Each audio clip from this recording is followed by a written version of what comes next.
যে প্রতি বছরই আমরা জুলাই পদযাত্রা করি, গত বছরই আমরা জুলাই পদযাত্রা করেছিলাম।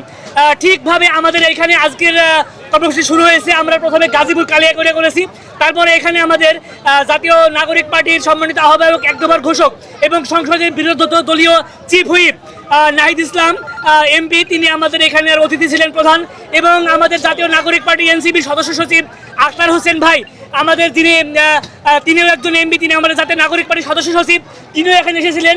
এছাড়া আমাদের যিনি আহতের বিষয়ে আপনারা দেখছেন যে আমাদের যে এখানে বক্তব্য রাখাকালীন সময়ে আপনারা দেখেছেন যে আমাদের এখানে বিকট আকারে একটা ককটেল মারা হয়েছে, সেখানে আমাদের ৫-৬ জন আহত হয়েছে। আপনারা রক্তাক্ত অবস্থায় স্যান্ডেল দেখেছেন, আপনারা একটু আগেও দেখছেন যে আমাদের ভাইয়ের পায়ে তিনি হালকা আহত হয়েছেন। এছাড়াও ৪-৫ জন অত্যন্ত গুরুতর আহত হয়েছেন, তাদেরকে হাসপাতালে নেওয়া হয়েছে। এখানে ৫ থেকে ৬ জন আহত হয়েছে। এত মানুষের তাড়াহুড়ার ভিতরে এখানে প্রথমে লাইট বন্ধ করে দেওয়া হয়, লাইট বন্ধ করে দেওয়ার পরে তখন এই ককটেল মারা হয়। ঠিকভাবে আমরা হতাহতের সংখ্যা এখনো বলতে পারছি না, যারা আমাদের হাসপাতালে গেছে। আমরা বিষয়টা অবশ্যই আপনাদেরকে জানাবো মিডিয়া এবং প্রেসের মাধ্যমে।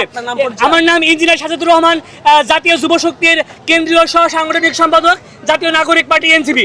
পরিকল্পিত কিনা মনে করেন? এটা আমি মনে করি পরিকল্পনার একটা অংশ, কারণ যেহেতু আমাদের এখানে বিকেল থেকে পুলিশ প্রশাসন আছে, আমাদের মাঠও তারা পর্যবেক্ষণ করছে, তারা জানে যে আমরা এখানে পদযাত্রা করব। আমরা আইন শৃঙ্খলা বাহিনীকে আমরা বলেছি, থানাতে আমরা ইনফর্ম করেছি, তারা যথেষ্ট এখানে ফোর্স এনেছিল, তারা বিকেল থেকে এখানে আছে।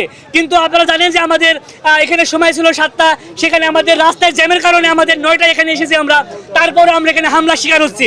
আপনারা দেখছেন যে এখানে প্রথমে কারেন্ট বন্ধ করে দেওয়া হয়েছে এবং এখানে ককটেল বিস্ফোরণ করা হচ্ছে। আমরা চাবো যে এখানকার যিনি স্থানীয় এমপি আছেন তাকে জবাব দিতে আনতে হবে, স্বরাষ্ট্রমন্ত্রীকে জবাব দিতে আনতে হবে। আমাদের যে প্রধানমন্ত্রী পিএম, তিনি তো লন্ডনে ছিলেন 16 বছর, তিনি তো জানেন না বাংলাদেশের কি অবস্থা।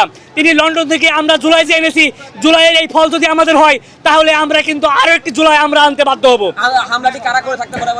আমি মনে করছি যে আমাদের এখানে হামলাটি যারা করেছে তারা আমরা এখনো নিশ্চিত না, কিন্তু আমরা মনে করছি যে যারা বর্তমানে আমরা চক্ষুশূল হয়েছি, যাদের কারণে আমরা বর্তমানে রয়েছি, আপনারা জানেন যে বিষয়টা কি, যারা হামলা করেছে তাদের আমরা ইনশাল্লাহ নিশ্চয়ই প্রমাণ পাবো। কিন্তু এখানে স্পষ্ট স্বরাষ্ট্রমন্ত্রীর জবাব দিতে চাই, এখানে স্পষ্ট তারেক রহমানের জবাব দিতে চাই, এখানে স্পষ্ট ঢাকা যে 19 আসনের এমপি সালাউদ্দিন সাহেব, তারও আমরা এখানে সুষ্ঠু তদন্ত চাই, তারা জড়িত আছে কিনা আমরা জানতে চাই। কাদেরকে ধারণা করছেন আপনারা, কি ধারণা করছেন? ভাই ইতিমধ্যে আপনারা দেখেছেন যে আমরা বলেছি, আমরা এখানে দায়ী করছি আমাদের প্রশাসনিক অবকাঠামো, স্বরাষ্ট্রমন্ত্রীর যে তার দুর্বল যে প্রশাসনকে তিনি এখন যে রেখেছেন, ফ্যাসিস্টের প্রেসার তাদের এখন তিনি ছাঁটাই করে নাই, এই যার মাসুল আমরা দিচ্ছি। আমরা বারবার বলছি আমরা সংস্কার করব, 16 বছরে যত আওয়ামী পুলিশ ফ্যাসিস্ট রয়েছে, এই প্রশাসন সংস্কার না করার, আওয়ামী লীগকে বিচারের আওতায় না আনার, এবং আমাদের যে জুলাই যে গণঅভ্যুত্থান হয়েছিল, জুলাই সনদ বাস্তবায়ন না করার ফল এখন আমরা পাচ্ছি। আমি মনে করি এখানে সরকার, প্রশাসন, এখানে সমস্ত কিছু জড়িত আছে এর সাথে। এই ঘটনা আপনাদেরকে বলবো, আপনারা খতিয়ে দেখবেন,